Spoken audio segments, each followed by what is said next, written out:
संग है।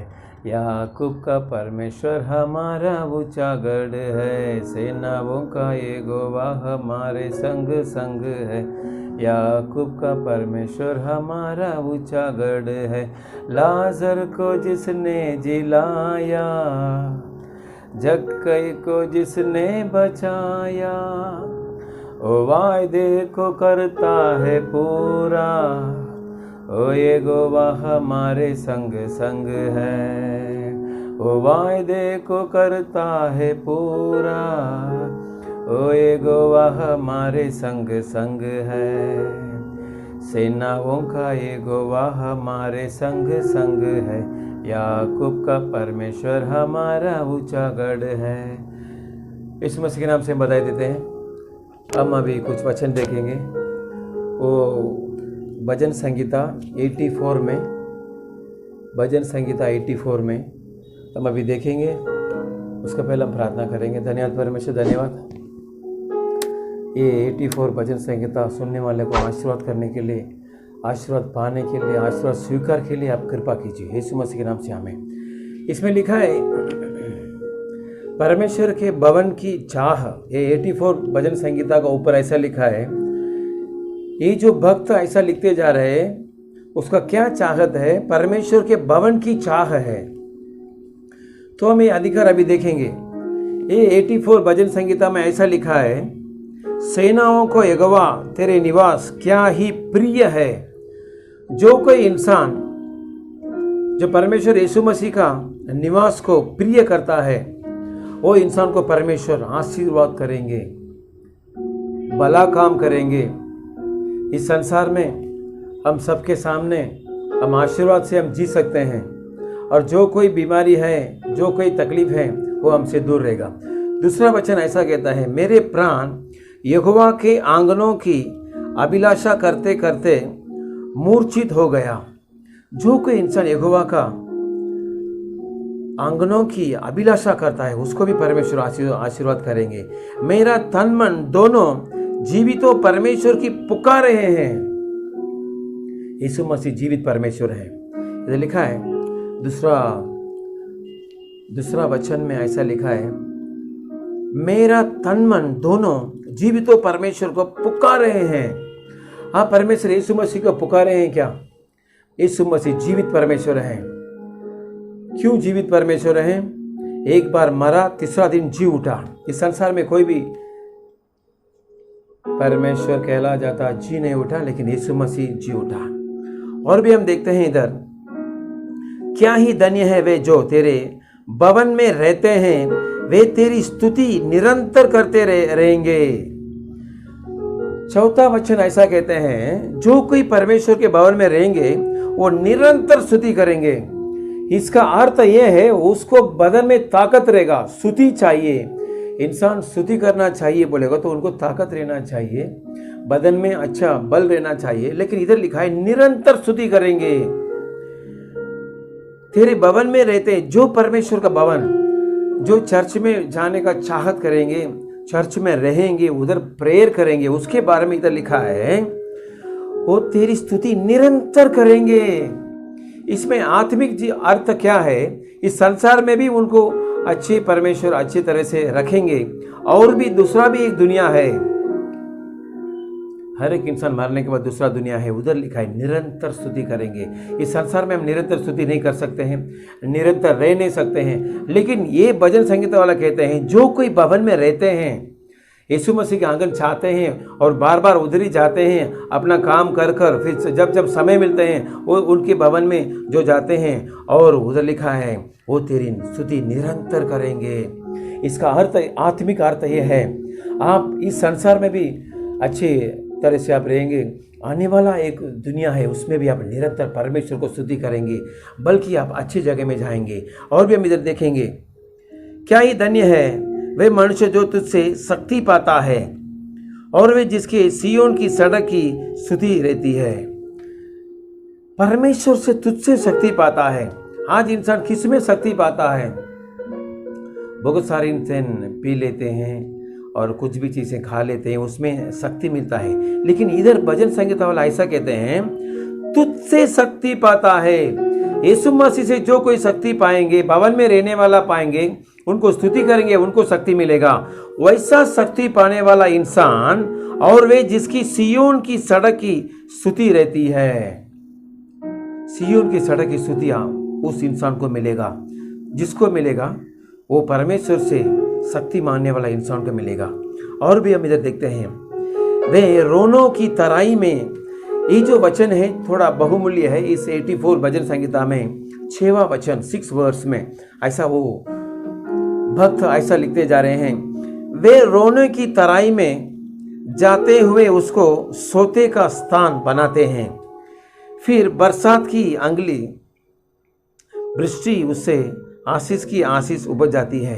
जो कोई, इधर लिखा है रोने की तराई, जो कोई इंसान रोता है, आज इंसान तो रोता है क्या पता नहीं है, लेकिन जो कोई तकलीफ रहता है वो रोते हैं, बीमारी रहने वाला रोते हैं, जो कमजोरी है वो रोते हैं, और जो कोई प्रार्थना में भी रोते हैं। लेकिन हम नया करार में देखेंगे तो यीशु मसीह जब इस जगत पर आया था तो उन्होंने जब प्रचार करने के लिए बाहर गए तो बहुत सारे इंसान उनके सामने आ पड़े, तो उनके ओर से परमेश्वर देखा ये लोग बिना चरवा का भेड़ हैं, तो उनको देखकर परमेश्वर तरस खाकर रोया कर पवित्र शास्त्र में देखते हैं। तो हमारा यीशु मसीह भी रोया था।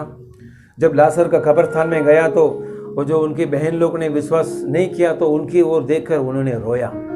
जब इधर लिखे हैं जो 6वां वचन में, वे रोने की तराई में जाते हुए उसको सोते का स्थान बनाते हैं।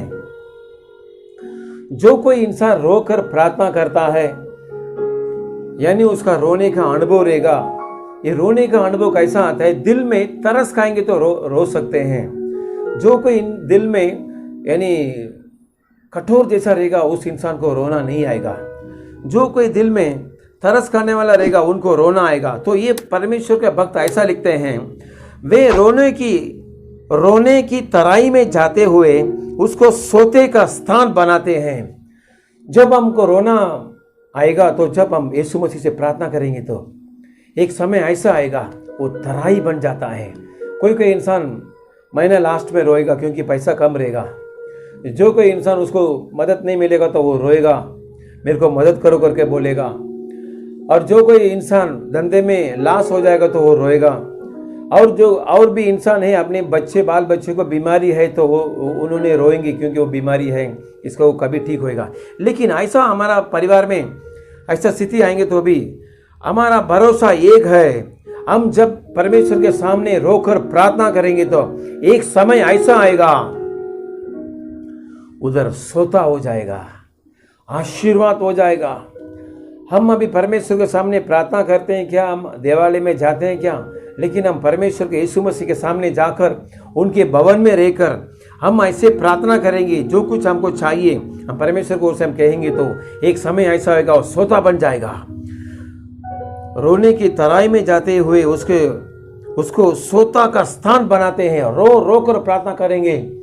कोई इंसान रो कर बच्चे के बोलेंगे तो ठीक हो जा बेटा करके रोएंगे, क्योंकि बच्चे को उनके प्रेम है। हमको यीशु मसीह के ऊपर प्रेम रहेंगे तो हम उनसे रोकर प्रार्थना करेंगे। हमको यीशु मसीह को जान लेंगे तो हम उसके ओर से प्रार्थना करेंगे। पवित्र शास्त्र में लिखा है, एक बहन यीशु मसीह के पास आकर पीछे खड़े रहकर उन्होंने रो के आंसू बगा कर यीशु मसीह को पैर को उन्होंने गिला कर अपने बाट से उनको पोंछा।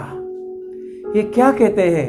उनके परिवार में यीशु मसीह बहुत सारे चमत्कार किया, उनके पाप को दूर किया। उस स्त्री के पाप को यीशु मसीह ने दूर किया तो उस स्त्री ने रोया। तो ये रोया का अनुभव उनको क्या लाया? परमेश्वर यीशु मसीह ने बोला तेरा पाप सब क्षमा हो गया। आपको कुछ तकलीफ है तो हम यीशु मसीह से रोकर प्रार्थना कर सकते हैं, हम उनसे प्रार्थना कर सकते हैं। इधर और भी भक्त क्या बोलता है, हे सेनाओं को परमेश्वर यहोवा मेरा प्रार्थना सुन, हे याकूब के परमेश्वर कान लगा। हम यीशु मसीह से कह सकते हैं, रोकर प्रार्थना कर सकते हैं, मेरा प्रार्थना सुनो। और याकूब का परमेश्वर आपके कान मेरा प्रार्थना को लगाओ कर हम बोल सकते हैं। इस संसार में बहुत सारे छागत रहेंगे, बहुत सारे विषय हमको चाहिए, वो सब विषय हम बहुत से सोचते हैं हम कमाएंगे हमको मिलेगा, कमाएंगे ठीक है मिलेगा, लेकिन वो हमारा हाथ में टिकना चाहिए, आपके मेरे हाथ में टिकना चाहिए। उसके लिए यीशु मसीह की ओर से हम रोकर प्रार्थना करना जरूरी है।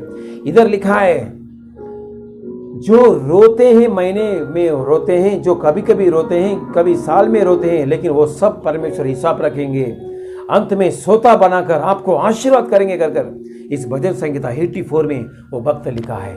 हाँ, परमेश्वर के भजन को आप प्रिय हैं क्या?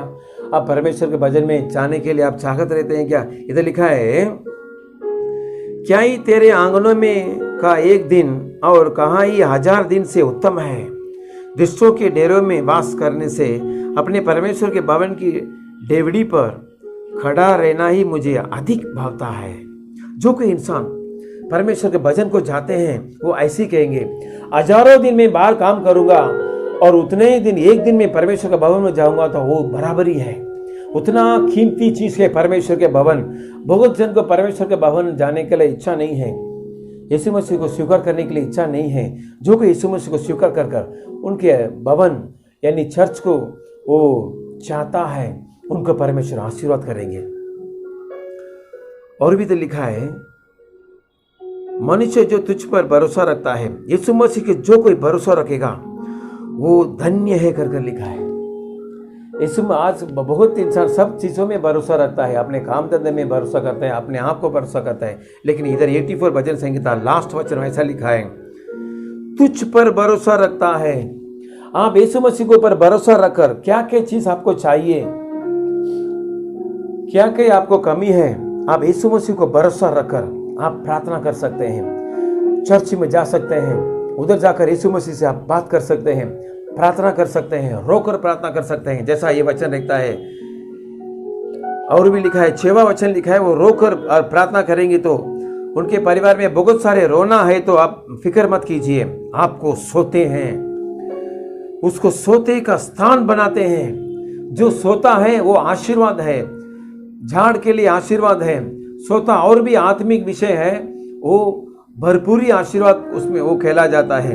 और भी तो लिखा है 7वां वचन में वे बल पर बल पाते जाते हैं, उनमें से हर एक जन सियोन में परमेश्वर के अपना मुंह दिखाएंगे। एक समय ऐसा आएगा मरेंगे तो दो जगह है, एक जगह है परमेश्वर के रहना जगह, दूसरा जगह है उसमें जाने का ही नहीं, इसके लिए हम सेवा कर रहे हैं। 7वां वचन 84 भजन संहिता 7वां वचन ऐसा कहता है वह जो कोई रोकर इंसान प्रार्थना करेगा, चर्च में प्रार्थना करेगा, अपने घर में प्रार्थना करेगा यीशु मसीह की ओर से, वो बल पर बल पाएगा। क्या बल है? काम करने का बल है, अच्छा क्रिया करने का बल है। आज हम पेपर में देखते हैं अच्छा क्रिया करने का बल नहीं है, इसके लिए रात में जो लड़की जाती है उसको खराब कर देते हैं। इसका मतलब क्या है? उसके जिंदगी में उसको प्रार्थना का अनुभव नहीं है, सही परमेश्वर का वो जाना नहीं है। जो कोई इंसान सही परमेश्वर जाना है उसके शरीर में दुष्ट क्रिया नहीं रहेगा कर पवित्र शास्त्र कहते हैं। इसके लिए पवित्र शास्त्र क्या कहते हैं? वे बल पर बल पाते हैं और सियोन में परमेश्वर को अपना मुंह दिखाएंगे। हर कोई इंसान परमेश्वर की ओर से अच्छे काम करेंगे तो एक दिन ऐसा आएगा वो स्वर्ग में जाएगा। मेरे प्रिय परमेश्वर के प्रजा, इस भजन संहिता ऐसा कहता है वो परमेश्वर का निवास का वो प्रिय है और वो क्या कहते हैं वो उसके प्राण यहोवा का आंगन में की अभिलाषा है। आप भी यहोवा का आंगन का अभिलाषा है, परमेश्वर आपको आशीष करेंगे। आप परमेश्वर का निवास को आप प्रिय हैं, परमेश्वर आपको आशीष करेंगे। जहाँ कोई आपको धंधा आपको साथ देते हैं क्या, आपका काम आपको साथ देते हैं क्या, आपके बाल बच्चे आपको साथ देते हैं, लेकिन यीशु मसीह आपको साथ देंगे। इसमें लिखा है सीने को यहोवा, इधर लिखा है वो बल पर बल पाएंगे। आपको बल चाहिए इस संसार में रहने के लिए, यीशु मसीह का बल चाहिए। दूसरा कोई भी बल रहेंगे तो हम काम करेंगे, हम खेलेंगे दौड़ेंगे, लेकिन उसमें काम पूरा नहीं होगा। यीशु मसीह का बल चाहिए, यीशु मसीह का बल चाहिए तो आप चर्च में आइए और रोकर प्रार्थना कीजिए। जो कोई समस्या है यीशु मसीह आपको दूर करेंगे। पवित्र शास्त्र साफ साफ कहते हैं समस्या यीशु मसीह दूर करेंगे, तकलीफ है यीशु मसीह दूर करेंगे। क्या ही धन्य है, धन्य आपको मिलेगा जब यीशु मसीह का भरोसा करेंगे। तुझ पर भरोसा रखता है, इस भजन संगीता आप 84 पढ़िए घर में, जो कोई लिखा है आप विश्वास कीजिए और इसको आप स्वीकार कीजिए, पर इसका जो आशीर्वाद है परमेश्वर आपको देंगे। हम अभी आँख बंद कर प्रार्थना करेंगे। परमेश्वर 84 भजन संगीता हम देखें, परमेश्वर उसमें लिखा है आपके आलय में, भवन में, और हम रोकर हम आप प्रार्थना करेंगे तो वो सोते बन जाते हैं, एक दिन में वो हमको आशीर्वाद लाएंगे। क्या कई तकलीफ है हमको रोना पड़ता है, क्या कई बीमारी है हमको रोना पड़ता है, ये सब चीज़ों से हम रोककर आपके भवन में प्रार्थना करेंगे तो आप हमको आशीर्वाद करेंगे। इस वचन को आशीर्वाद कीजिए, जो कोई सुनते हैं उनको आशीर्वाद कीजिए। आपका भवन आने के लिए आप सहायता कीजिए, आपको विश्वास करने के लिए सहायता कीजिए।